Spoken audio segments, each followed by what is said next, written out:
So let me thank our Lauren Kay. You've gone completely wild and wonderful with that Christmas present, that live stream present. So appreciated, and above and beyond your recurring donations. Don't think you're not appreciated. Um, thank you so much, and Ilya, thank you again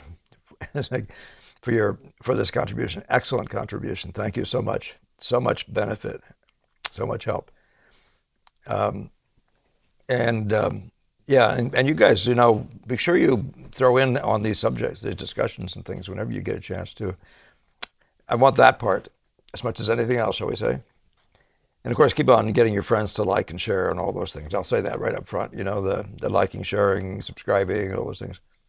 What we're talking about today is a continuation of in a sense, an extension of the conversation on AI, artificial intelligence in our form. And I may at some point have an interesting conversation. Or I should say, I'm having one with this book, The Revenge of Analog, by this David Sachs.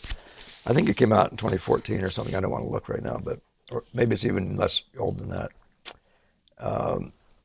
But what I said in the video description is, and I'm going to read it here, with no slightest claim of expertise in the area of artificial intelligence in the arts, Paul discusses a bit, really initiates a discussion of AI, introducing the disconnect between humans and et cetera, et cetera. So what I'm trying to do today is actually get you into the discussion. I'm going to show your quotes on here and see if we can extend this discussion. Just an attempt, something we haven't done precisely like this before. So I hope we all can enjoy it, and that the evidence will be you get back with more conversation. They don't have to be long and extended like the one I'm about to show you, but the ones that are very long, a couple of these are very long. I'm going to just use a full screen for them and not break them up. Just for the purpose of reading, I'll make conversation. I'm assuming that Mr. Producer will pull my face back once in a while. Trade my face so that we don't just get stuck there staring at those letters while I'm talking behind the scenes. So that would be a hoped for ideal. All right. And Mr. Producer is capable of anything. All right. We had a nice event yesterday. He did a whole 3 video podcasts in a whole different venue with a whole different subject. And yeah, it was fun to watch him operating, and we had probably, I don't know, 20 or 30 people there. It was good. It was very good. Thank you, Mr. Producer, for that, by the way. He didn't do it for free. He has to get paid. He's got this new little guy in his house and wife. All right. Alan V says, I think where most people draw the line is with the mid-journey application. AI can help us in Photoshop and things like that. I know firsthand there's a lot of work that goes into creating that way. Some traditional artists, like myself, believe it interferes with proper drawing skills. I agree with him on that. I mean, the fact is I sit there and hesitate. Sometimes I do use a computer with a picture of what I'm working on, and then by selecting a section of it, I move it around. This is talking about imaginative work. Try variations. Those are much faster than doing with your hands, but that's always a thing that you're thinking to yourself, wouldn't you be better? If you don't get the work done, though, because you lose too much time, and because you lose too much time, you never get the work finished because it takes time to do each of these little studies, reviewing all over again. And use tracing paper, as we've talked about, and there are other ways to dodge the problem. Gamble called them dodges, to speed up the work. So, I do there's something about the hand use, and this is part of the whole AI discussion about what happens to you as an artist. What kind of joy do you get out of the use of your hands, and the whole thing about being an interconnected thing between your psyche and your muscles, between your brain and your muscles. I was going to say, by the way, I once saw a show in New York, and I've mentioned it probably before, but it was of the studies, the preliminary studies for a portrait by Ang, and he had a wall full. There was no fewer than 60 things. I think there were hundreds. But then I just recently found a catalog that I happen to own. I should have had it here, but they're showing all these drawings by Sargent for the murals in Boston, just for one section of these murals. And I think this guy says there were 200 drawings. So, you know, speeding it up is one thing, but you know, how much of that is how much is lost in that process? It's a fascinating thing, and I think that question there should be sort of outlined. That should be highlighted. So some traditional artists like myself believe it interferes with proper drawing skills. But again, I have to remind myself there are no rules in art. I create because I enjoy it. If we create something that's breathtaking, which of course is what most of us want, then does it really matter how we got there? That's kind of one of those secondary big questions. It really is a big question. We know that Jerome, so the classic academic, was using photographs of places he'd been in the Near East, you know, in Persia. I guess it was Persia in those days. Places like that, Arab nations. So that's photography is, you know, just slightly in that same direction, isn't it? And you see Degas using it, and you know, with his horses, you see those studies, those Muybridge things that Degas appears to have either been well aware of or even possibly purchased from Muybridge for use of studying horses. So, yeah, interesting stuff. But the AI thing that we're talking about goes way beyond that, doesn't it? As far as I can be able to follow it so far. Again, I wish I had it here. John, excuse me, did I talk about it? I can't remember if we talked about it before. I think we did. I showed a description. Somebody had a description of what he does with AI. There's a little bit of one coming up here, but I don't want to belabor that. Let's just keep on going with this discussion. These are hit and runs a little bit, so purpose generating your thoughts, seeing what you come back with from your experience and all that sort of thing. You know, your opinion is important, but your opinion from experience is way more valuable, right? Isn't it? So I create because I enjoy it. Well, that question, I create because I enjoy it. In The Revenge of Analog, David Sachs quotes somebody, and I'm trying to remember who says, he says that the digital is just suddenly makes it possible for engineers to be musicians. Is that really what's happening here? That suddenly you can just, you know, because you have cyber, what do you call those things? The electronic type skills, that suddenly you can do things that you would never been able to do because you couldn't get your muscles to work. I don't want to take anything away from anybody, but it's a fascinating, interesting question, especially when you get farther and farther into this, and especially in this discussion of analog and the human equation. I'm tempted to pick it up and read that portion of it right now to you, but let's just go on with this first, because he makes a single point. And then he says, so creating through AI, you have to use your imagination in the first place, and then you create it through all these prompts and things like that. And then you still have to draw or paint it or whatever your goal is. That's still a lot of work. That still takes skill. That still takes time, takes a passion. So he's saying you're not entirely losing the human equation. I guess I'm not going to be critical on anyone that chooses to take that method, but definitely you're hurting your drawing skills. I have to remember, I think one of you guys mentioned that before too, so maybe it was Alan, but I think it might have been somebody else. I have to remember the banana duct tape to the wall, blank white canvases on the wall, urinal on the wall, such ridiculous art. I think in the end, if you're creating something that's breathtaking and it's yours, there's nothing wrong with that. Now, I think that's I think liberal is the right word, in that positive sense of that word, that's the most liberal way of viewing this that there is. And there's something about it that I don't disagree with. But there's a question, and I want to get to it by the end of the analog, this whole thing, with just this whole discussion of analog. So then Chris D says, well, AI is recycling images, digital ones, which is already a simulacrum of a painting, not the real deal. That's an interesting point. Or else your whole work becomes photo-based, which is definitely something different. It doesn't paint because it's still missing arms and hands.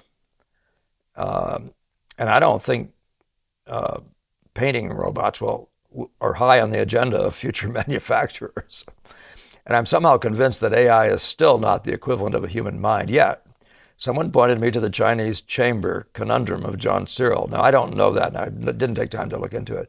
And though I'm absolutely no expert in this, I think there might be something to it. I believe, by the way, that this is still an ongoing debate in philosophy and science, divided in its partisans and detractors, not uncommon in these matters.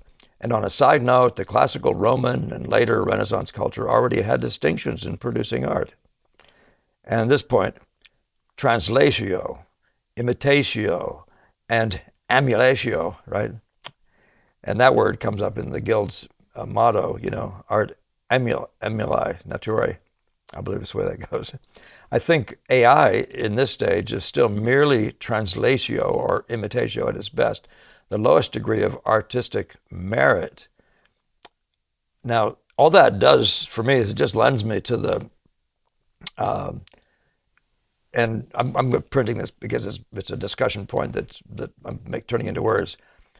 So I'm saying it's another interesting comment. When you know that all we do ourselves is in imitation, emulation, translation of nature, it's what we do.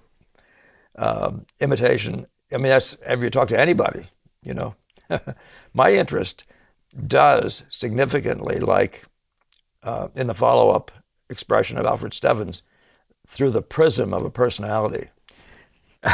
My interest in this stuff comes from that, from the personality. So through the prism of a personality. And I'm not interested particularly in AI's perspective on anything, okay? But yeah, so even though, yeah, I like what you're telling us, because that's not a common thing to see those three words in Latin or in prior use quite, in ways that suggest a diminishing value. I think rather on some level we do all those things. We've been called imitators. The Guild says our work is to be emulating nature, nature-like, truth to nature, that sort of thing. And translation of nature is interesting because that means nature through the prism of a personality. So I think these all wind up having a positive value in the arts. However, when you get down to AI, it's for you to think about, okay? You can go back and review that for yourself. That's your chance to bring comments to the next event, the next video that we can do on the subject. I'm just moving right along, okay? If you were here in the room with me, maybe I should have gone to see if a couple of you guys could have stood here with me. It might have been fun. Alan or ONEWINTERLEAF. Who was the other person I just overlooked? Chris D, yeah. ONEWINTERLEAF says, thanks, Paul, for the interesting discussion coming from a traditional perspective. It seems to me that it has a greater effect on digital art, which usually incorporates more elements from imagination. As my medium is primarily digital, my approach is to push the poses and viewing angles to be more dynamic, which the AI is less successful in, as it has less training data on available, take it, on the program or whatever it is. So this leads to a very interesting thing. I mean, I'm one of those guys who has never been able, I practically run from movies where there's exaggerated action. I'm thinking it happens in the Matrix. It happens in maybe Lord of the Rings, the Born Identity. These movies, there are sections of them that suddenly go AI, cars doing things that cars don't do in ways that are, so they, instead of flipping twice, they flip 3 times, and whatever the joy is, for whatever reason. Now this is a question of whether this is purely a matter of what I can take or whatever, but at the moment it becomes clearly exaggerated. And I don't like superhuman type movies. I don't mind them in a very limited sense, by the way, but. So it isn't those movies in particular that bother me, but when you're doing this in a nature, sort of like nature thing, and all of a sudden these guys are doing impossible things, because or the explosions are, or whatever else, those sorts of things actually turn me off. That's the best way I can say it. Just there's something about them that's just not, it makes me think, I'll go do something else. Now, that's a question, because whenever I see a painting, an AI-generated head portrait, any of those things, there's something about it just flat turns me off. And I think now you guys could send me some images, some stuff that is AI. I didn't bring any to this video purposely, but if you wanted to bring some that are fully generated that way, or you could describe, because some friend of yours did it, how it worked. We did show some last time, but not the ones that would have been in this category, like a portrait. And you can show me how show all of us how it was done. I would be very interested in comparing that to a painting done from life. In so many there are so many different ways of so many different ways of looking at that discussion. But what I found, though, is that all these portraits that are online they're difficult. They look like fakes. They look like plastic. They look like dolls. Now, what is that? Was it the AI didn't know how to leave in enough? Was it cleaned up so much that it became phony? That's a sort of a thing where people talk about idealizing. I don't think the mentality of idealizing is taking all the sense of life out of a thing. But yeah, you typically in an idealized portrait or sculpture don't see a whole bunch of warts and wrinkles and minor data, but mostly it's because it's minor data. But what they do, but there is a tendency in the idealization kind of a world, and I think that what happens is this suddenly becomes this huge opportunity in AI. So, but again, I'd be very interested in anybody else's opinion on this subject, especially if you'd like to send me some images that we might bring up here along with your conversation. This would be useful. So that's the only thing, and you're not even saying that. You're just at a more dynamic viewing angles and poses that are more dynamic. But what I see is a certain exaggeration, and I've never found exaggeration satisfying. I want it to look plausible, and all the way there, I don't want it to be understated. So exaggerating wouldn't be a word I would use, and I don't think you're implying that either, ONEWINTERLEAF. I don't think you are, so I don't want to take anything away from you, but that's what it brings to mind, okay? So, time for you to chime in again, right? Oh, I just say this here. This is pulp. I shouldn't have left it as if it was pully, but one of the things I perceive happening in digitally generated executed art, including movies, is precisely in that when it's noticeably deformed slightly, as you would say, exaggerated, and that shuts it down for me. And does that not do that to you? That's a question. Maybe, that's why I said maybe a video for further comment. All right. Now, FUSEBLOWER comes in with AI making art. I wonder what's next. Sending AI on a world trip? Having it experience all kinds of wonderful and exotic cultures, cuisines, nature, people, having it make TikToks of its experience, and then claiming it as one's own for internet clout while never leaving the room and wasting away on the couch. Thank you, FUSEBLOWER. I love your sarcasm. I love your way. Is that irony? That sounds like a typically Brit mindset, the way you're doing that. But at least I see so many of you guys good at that. But that's kind of a significant question, isn't it? AI making art. So I read it to my wife, and she said, "Don't you know that travel logs have been written that way?" Guys just look at the internet at places and stuff, and then they write these wonderful things about how wonderful it was on the beaches of Bermuda or something. It's fascinating, isn't it? Well, travel logs have a certain, I guess you'd say, superficiality about them too. Anyway, you get the sort of the larger idea that something such is available and so on. I think when you're talking painting, I think we're looking for more than that, because I think it's all part of, one of the things that happens to you from the very time you are young is you're trying to figure it out. You're trying to sort it out. So when a person speaks to you authentically about their experience, your sorting out process comes across. You're sorting out, feelers go out, and you begin to find use, for that kind of stuff. So there's so many levels. That's one of the things I'm trying to say. There's so many levels of information that's coming through a handmade product by a human. So it's not just the thing having a certain, dynamic, like Alan was saying earlier, or was it Alan, saying, this explosive wonderfulness, wonder what a powerful picture, et cetera, et cetera. Yeah, that's a thing, and it gets us into that. But and by the way, before I say this, I want to point out that this whole discussion of use is a whole other discussion. And for example, the movie Polar Express, made by the gentleman from, I want to say from RISD, the writer-artist down there. That thing is benefited by its, the characters he's made, this really curiousness of them. And they had to be, and I say curious meaning the not like, exactly like lifeness of them, because it is a fantasy. And I could see a benefit to that in that way. And I could see, therefore, a benefit to some form of AI getting you from not having to draw every single one of the drawings. On the other hand, I still like Pinocchio in some of those key ways that brings a certain kind of more life to it. So I was going to say that use, though, depending on the use, so for certain purposes, it may be arguable.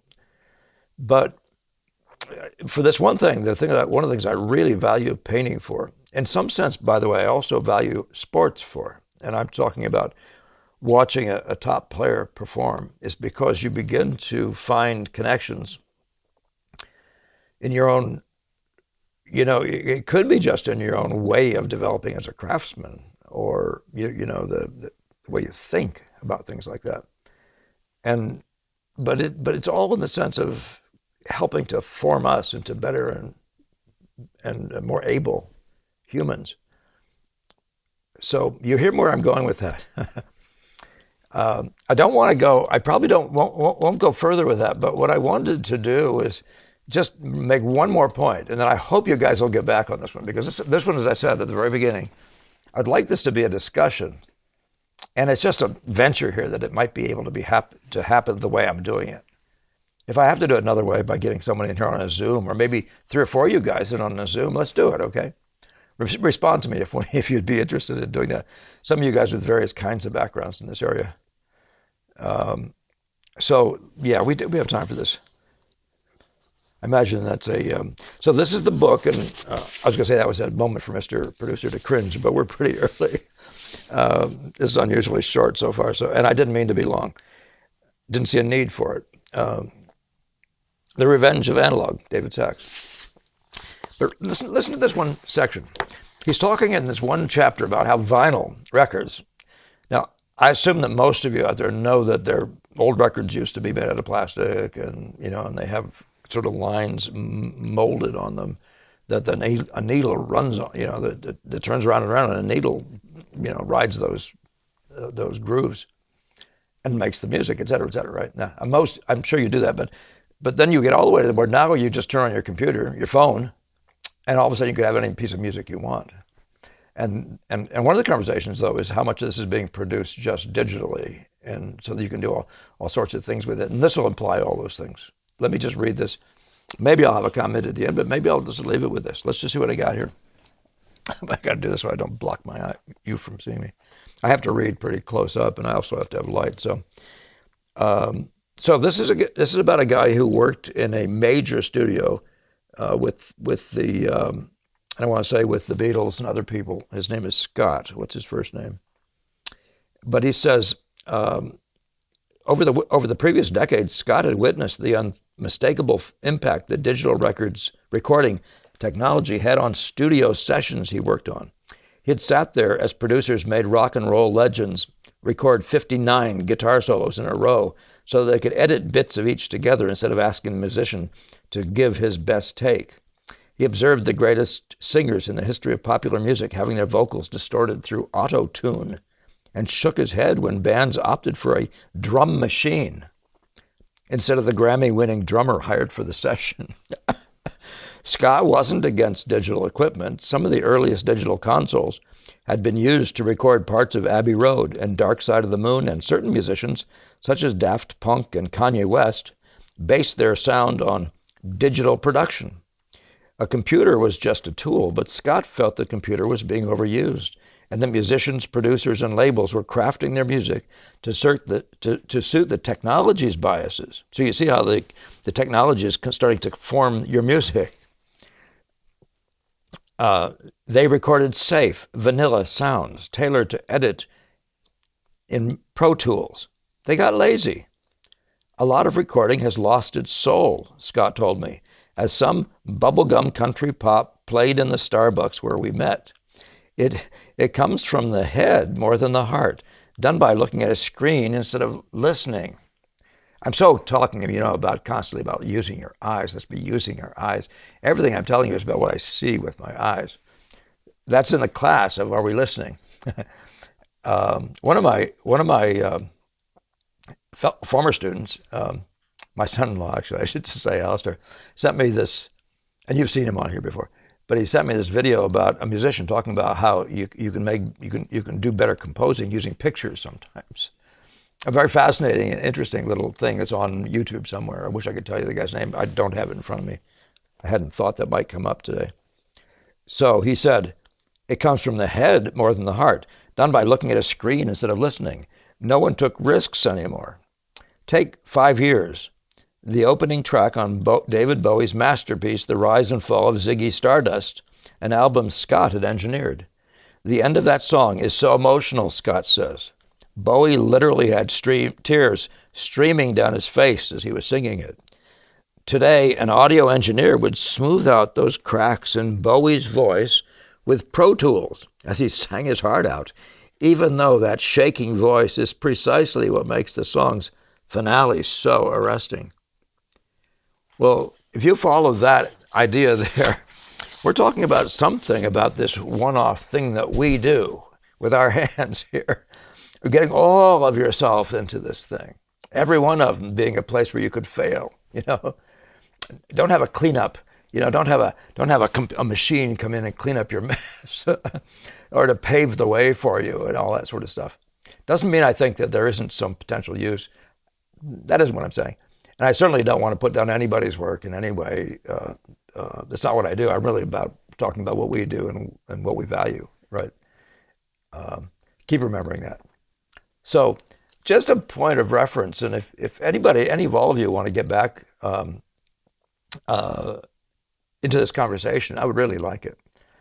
And it can be maybe our one chance to do something that sort of isn't like, it is in one sense too personal, but talks about some of the bigger things that make this funny little craft of painting with your hands and making one picture at a time a thing. Okay. Thank you again to you, you guys. Where's my memory? I'm a little tired today. We had a big day yesterday. Ilya F., thank you so much. I know you love what's going on here, by the way you do this. And Lauren, thank you for this unusually large donation, in addition to what you're already doing. So much appreciated. And again, guys, just if you will, just keep on looking to subscribe, share, and all those sorts of things. They do help the program to survive. And again, I will always tell you, as long as it's true, that I don't make anything on this. That's my donation for what I've been given by Mr. Gamble and others that have been there in my life. But it does take work and time, for a guy to do all the filming and editing that we do here. And we do it on a shoestring. I mean, when I do these videos right here, Mr. Producer isn't in the room. Other times he is. In the live stream, he's always there, and that's a fairly good expense. So, but yeah, continue to like, share. What are the other things that I can never remember? Do make your comments for this subject, and others. And then continue to make your gifts available for the survival of Mr. Producer and his darling little family. All right, you guys all have a great week and a Happy New Year. Thank you very much.